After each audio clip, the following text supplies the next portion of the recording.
Hey, what's up? In this first episode of the Badass Band Leader Show, I'm going to talk about how to succeed as a band in 2019 and beyond. Now, I'm not going to use flashy, fancy intros to my show. I think they're kind of a waste, and I always skip over them anyway, so I'm not going to do that on my show. But let it suffice to say that the Badass Band Leader Show is about helping you, the band leader, take your band to the next level. And it doesn't matter if you're a cover band, if you're an all original band, or if you're a cover band that plays originals or something in between. If you are a band leader, this is the place for you. My name is Barry Nicholson. My stage name is Reverend Barry. I'm in a band called Reverend Barry and the Funk. And we've been together for about 5 years, and we're based out of Sarasota, Florida, and we've had a lot of success as a cover band. We're an 8-piece band, believe it or not. We have a 3-piece horn section, and what we've been doing lately is we've been moving a lot more into playing originals, selling CDs, and getting our music on Spotify and YouTube and Apple Music and all that. And so that's kind of where we're at as a band. But if that's not where you're at, if you're playing all originals or if you're playing all covers, whatever it is, I think there's going to be something of value in this show for you because I've sort of been there and done that. This is not my first rodeo as a band leader. And I just felt like there wasn't really a show out there. There wasn't really a podcast or anything for band leaders. There's a lot of out there for musicians trying to get your music into, with the new music world and all that. But there wasn't something that was directed specifically to band leaders. And band leaders are sort of a different breed. We have a lot more to deal with. So this is the first episode of the show. I'm calling it the Badass Band Leader Show or podcast. Be sure to subscribe because I am going to be putting also instructional videos on YouTube. I am going to also take the audio from this and make this available as a podcast on iTunes and all that. But I will also be putting certain episodes that are only going to be on YouTube. Like I'm going to do like a lot of screencast videos where I show you specifically on how to use certain software applications or how to do Facebook ads, stuff like that. So you'll want to subscribe to both the YouTube channel, and if you dig listening to podcasts like I do, you'll definitely want to look us up and listen to us on your podcast. Okay, so why am I doing this show? Well, first of all, I love being in a band. I've been in bands since I was 15 years old. I'm almost 50 now. I play bass guitar and I sing and I write a lot of the songs. And so I got in my first band when I was 15, and that for me was such a formative time. It was like I was in a Christian rock band. I kind of got recruited by my church because they heard I could play bass and I could sing, and it sounded cool. I was like, okay. And that experience that was back in the 80s.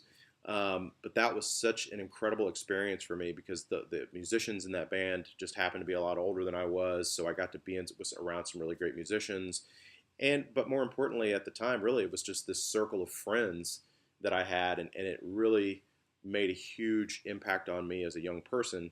And so ever since, I've just been a band guy. I've been somebody who, I've never really been a solo musician. That's never really interested me. Plus, I don't really play a solo instrument because I play bass. But I just really love making music with friends. But I'm kind of an entrepreneur type of person, and I think I have the leadership ability. And so I've kind of gravitated towards that band leader role and kind of taken a lot of the responsibility with the band. And it's something that I like to get better at. And so I've learned some things along the way. I've had some successes, and I wanted to make. I really like listening to podcasts, and I like watching YouTube videos to learn things. And so I thought, I should make a show about this because I think I can help some people. And plus, I'm hoping that some others will have some input that would eventually help me. So the other big thing that of course, I love about music is I love performing, obviously for the fans. I love the interaction, the energy that you get from having a great show, like if you ever play any music festivals or anything where you've just got that big crowd out there and the people are just like really into it. And, especially if they're loving on your original music, that to me, there's hardly any better feeling than that. So I'd like to help others do that and succeed with that. So the other big thing I like about being in a band is it gives me something to focus my creativity. Because the older you get, I do have a day job. You'll hear me. I actually happen to be a marketing director in my day job, and I've been doing that for many years. And so that's helped me certainly with my music career, and it's something that's I think is certainly going to be able to help the folks who are going to watch this show, because I'm gonna talk a lot about marketing, and I'm going to go into detail about different marketing techniques that are actually working for our band and for others. And the thing that's different about band leaders is, they usually are going to be musicians, but they also take on a lot of added responsibility. I mean, you think about typically the ones that are doing the booking, we're doing the marketing and the promotions for the band, which includes social media. We have to think about the overall band's direction. Where are we going? How are we making progress? We usually we're the ones that are planning the rehearsals, what songs we're going to go over at rehearsal. We're writing set lists. We're dealing with band members, having to find band members, having to replace them, having to deal with drama, and just even kind of fights between band members or things that go on. I mean, all that kind of stuff. It's just, it's different than running like a usual business, I mean, band member drama and that you deal with a lot of times can just be different. And plus, we also have to deal with the sound and lighting equipment. If you have a crew, we have been fortunate enough in the last year. We've actually have a crew now that comes and sets up and tears down our stuff, and our PA and all that. But that's something you also have to organize. You have to make sure that they show up, and if they don't, get a replacement or whatever. We have to do if you're touring or even if you're just traveling to a different town to play a different show, you've got to think about the logistics. These are all things that the band leader has to deal with, and a lot of times, and the musicians in the band, they just show up, and they play their gig, they get paid, and then they wait again for the next weekend to roll around, and these things are happening in the background because the band leader made it happen. And so there's a lot of things to talk about. There's the money. You're usually the one that's managing the money. You're the ones that have to do taxes at the end of the year. And if you're doing an original band thing, at least with me, I'm doing a lot of the writing of the songs, organizing. Right now, we're in the middle of releasing our second album, so I'm dealing with the recording, the CDs, the how to get the streaming thing going, and and a video shoot. We've got a video shoot coming up here in a couple weeks where I'm having our audience actually come in to be part of the shoot. I mean, it's a major organizational thing to put that all together. And plus the promoting of your original music. How do you actually get people to listen to this stuff, or to maybe to buy an autographed CD or something like that? So it's just a lot of responsibility, and it goes way beyond just being a musician. So the Badass Bandleader show or podcast is going to be about handling all this stuff and doing it well, about being a badass. I'm not saying that I'm a badass, but I strive to be, and hopefully you strive to be, just to be good at and to kind of, again, take your band to the next level, whatever that means for you. And plus, this is hopefully going to be a place, maybe a community over time, where you can vent your frustrations, because a lot of times your band members don't really understand, again, because they kind of show up and they play gigs. Now maybe your band's different, maybe you kind of co-manage with people. My band's not really that way. Some of my band members take on some of the responsibilities. Maybe it's just because I'm poor at delegating, I don't know, but I take on the lion's share of the responsibilities, and I find that it's hard for me to talk to them about it. I like talking to other band leaders. In fact, I do a once a month thing here in town with other band leaders that I know and I respect. We all kind of get together, and it's not just a bitch session or anything. It's not about that. We actually talk about marketing a lot, and we talk about how to push our bands. What I'm going to talk about here, but we also talk about band stuff. What it's like to deal with band drama and just equipment and all that kinds of stuff. So that's a lot of the kind of thing that we're going to talk about here. So let me switch gears and try to give you some value. And what I have seen it takes to succeed as a band in 2019. Again, it doesn't matter if you're doing covers only, if you're doing originals only, or if you're doing a mixture of in between, which is kind of what my band is doing. Just to give you a little background, again, I'm in an 8-piece band with a 3-piece horn section, and we started as doing covers only. We really had no interest in doing original music, and that just sort of was just something that sort of just developed over time. And so that's kind of where we're at. We're very interested in moving towards the all original thing. Um, but starting as a cover band only for us was actually a great thing because, for one, as an 8-piece band, I mean, we were frankly, we didn't even know if we would be able to make enough money as an 8-piece band to even survive as a cover band. You know, people told us we were crazy. And I was actually in a band that was playing weddings on Saturday nights. I was in our current guitarist and our former drummer in this band. We were in a different band at the time, and we kind of hated what we were doing. We were playing like every Saturday. We were making good money, but we were playing music that we hated. And frankly, the band leader for that band was kind of not great. Um, so on Friday nights we formed this other band, and we just did whatever the hell we wanted. And we really liked, stuff like Earth, Wind, and Fire and Tower of Power and stuff like that. And so we was like, well, let's start a funk band with a horn section. We don't know if we'll make any money, but it would be something fun to do on a Friday night when we're not doing the Saturday wedding band thing. And it just took off. I mean, we started in Sarasota. If you've ever been to Sarasota, Florida, or South Florida, obviously it's an older demographic down here. So the band really took off. We played a lot of music that these people grew up with. We're playing Earth, Wind, and Fire, but we also had a female singer, so we're playing, Aretha Franklin and Tina Turner, and just, and because I knew from the wedding band thing what it took to play music that would keep people dancing, which I think is extremely important if you're going to be a cover band.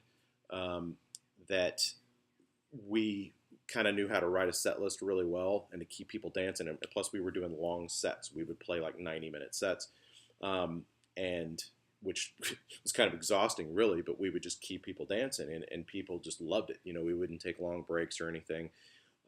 So we took off, and actually, we had 175 people show up to our first show and paid a $5 cover to get in, and we had no idea where they even came from. I mean, we did some promotions. But it just kind of took off from there. So we were able to make money. And one of the things, and this is coming back to what I believe that it takes to succeed as a band in 2019, and this is going to be something that I go over a lot. I'm going to kind of repeat this throughout this series of doing the show. Is I really feel like if you want to succeed as a band, your job, if you get a gig, it's to make, if it's a bar gig or, a charity event or whatever, where you're hired to play, you're getting your money is coming from the venue owner. It's your job at that point to do what it takes to get the people in the audience to give you their information. Now that could be something as simple as having them handwrite their email onto a piece of paper on a clipboard, which I actually saw a band do this weekend, and it still worked pretty well. We don't do it that way, but it's your job to basically make those people that are in that room who are enjoying your music to start building up a list. Now, the best way that I have found to do that is by advertising on Facebook. So what we would do is, even when we started at the very beginning, we would get a gig at a local bar, and we would start running paid advertisements. And I may only spend $10 on it. I'm actually, since I'm a digital marketing guy in my day job, I've got a lot of experience with Facebook ads. So I'm not doing just like simple boosted posts, but a boosted post is fine. If you've never done that, I would encourage you to start there. But it's important. I think video ads, especially for bands, if your video is good, if it's high quality, it doesn't have to be like, music video quality, but it needs to be good, and get an honest assessment from somebody. If your video looks like, it's amateurish, it's going to backfire. So we went ahead and we had a good high quality video created. We actually filmed it at a church. I kind of worked a deal. They had this incredible stage, and they worked us a deal. And we had a promotional video made, and that promotional video served us very well for like 3 years. And so we had that promo video, and then anybody who liked the video, anybody who liked the ad, we would invite them to like our page. And of course, our page, we only started with very few people who liked it, but now we have, I mean, close to 13,000. So, but it's important. So when you're running these ads, people, just because they like the ad doesn't mean that they like your page, and you want them to like your page because that's going to serve you well later on, because the more people that like your page, first of all, Facebook, as you're running ads, they're going to show your ads to people who like your page first, because they're the people the most likely to respond to other gigs or other promotions that you do. Plus, it also, the more Facebook followers that you have, if they're legit Facebook followers, that's going to look good to venues, to club owners, to festival promoters, or whatever. It just, they're going to check you out. That's the world that we live in when you're trying to get gigs. So you want to have a good Facebook following. But it's key that when you run those ads, anybody who likes your ad or makes a comment or shares or whatever, go in there and click on it and ask them, invite them to like your page, because that doesn't mean that they've liked your page yet. So once we had a Facebook following developed, we also wanted to move on to doing our own events. Now this is surging forward. This is a period. This is after we were together for about 3 years. We developed a Facebook following. We probably had about 3,000 or 4,000 people who had liked our page at that point. And so we started running ads and kind of focusing on those people. And then we actually had our own event that we did. We did it on New Year's Eve. Now, I know this may be kind of blowing your mind, depending on where you're at in your cover band, whatever. This is just how it worked for us. We did our first New Year's Eve show, and we sold 550 tickets in 21 days. The tickets were like $20 a head, which is, frankly, was kind of way too cheap for New Year's Eve. I know that now. But either way, what was so important is it got 500 some odd people to buy tickets from us. We did it through Eventbrite.com. And the cool thing about Eventbrite is you can download the list of the email addresses of people who bought tickets. Somebody who buys a ticket to one of your events, they're a buyer, and their chances are very good they're going to buy something else from you in the future. That's the best email list that you can possibly have. Now, it's not to say that your email list from shows, if you have somebody handwrite it on the back of a napkin or something, you got to have somebody enter that. But those people are fine too. They've seen you. They gave you their email address at a show. You can certainly put a sign-up form on your website to, if you just want to be notified when we're playing another show. I mean, people will sign up for that. But the most valuable list that you can build is people who have given you money. People who have purchased tickets to a show. Now, I'm going to talk later on in this show. I'm sure I'll do episodes or maybe multiple episodes on how to do your own events, how to sell tickets to your own events. If it's a cover band event or if it's an all original thing or something in between, I think that, frankly, for our band, that is the goal. That we want to have control of our audience. We want to sell tickets direct. We don't want to be controlled by whether or not some club owner wants to book us or not, or whether some festival promoter wants to book us. We want to have control, because I tell you, when you have the ability to be able to go in and just rent a facility, like we're actually doing that starting in April. We've done it numerous times, but we've got this new place that we're doing in Venice, Florida. It's a big, huge place, and we're going to rent it for a crazy cheap amount of money, and we can go in and sell tickets, and we're going to do these BYOB events. Yes, we have insurance for that, all that we have to take care of, but it just gives you power and the money that you can make from it. I mean, the opportunity that you have to do Facebook advertising and Instagram advertising and all that to sell tickets and sell direct to fans, there's been nothing like it. The opportunity is huge. So I think that selling tickets to your own shows is a key thing that you should at least aspire to in 2019, maybe 2020. And there's other ways. I mean, email is still great, because remember, people talk about the death of email, but the fact is, email's not going away anytime soon, because think about, everybody has an email address to log into the software that we use. All these social media platforms, we get Twitter and Facebook and all that, you still need an email address to be able to log into them, right? So people now they may not check their email as much as they used to. So that's where we start talking about things like text messaging. Text messaging that's something that we kind of got on the bandwagon late, but there are apps we can make announcements at our shows that they can sign up for our text message list. They could text the word funk to 33222, and that signs them up for our text message list. We use an app called Textedly. Textedly, it's kind of odd. Textedly.com. Just look it up, and we can send it out. I can't remember how much it costs a month. 20 bucks a month, something like that. And then Facebook Messenger is another thing that's becoming a big deal because pretty much everybody has Facebook. Everybody's now getting on the Facebook Messenger bandwagon. And the cool thing about Messenger or texting is that it always shows up on your phone. I mean, when you pick up your phone, usually the first thing that you see, somebody sent you a text message or somebody sent you a Facebook Messenger message. That's the first thing that you see, or it dings. I mean, I've got my phone on silent right now, but it dings. You're gonna look at it. So that's the power of text messaging or Facebook Messenger. So it's just important to get access to your audience, to be able to have instant access to them in cheap or inexpensive manners. And the top 4 ways are through your Facebook page, through Facebook ads. Now, I'm going to talk a lot about advertising. You may be thinking, well, why should I have to pay for an ad? Can't I just have a Facebook page? No, that's not good enough because, and if you're familiar with Facebook, if you've had a Facebook page for a while, you'll remember 5 years ago, Facebook used to show your non-paid posts or organic posts a lot more to your fans.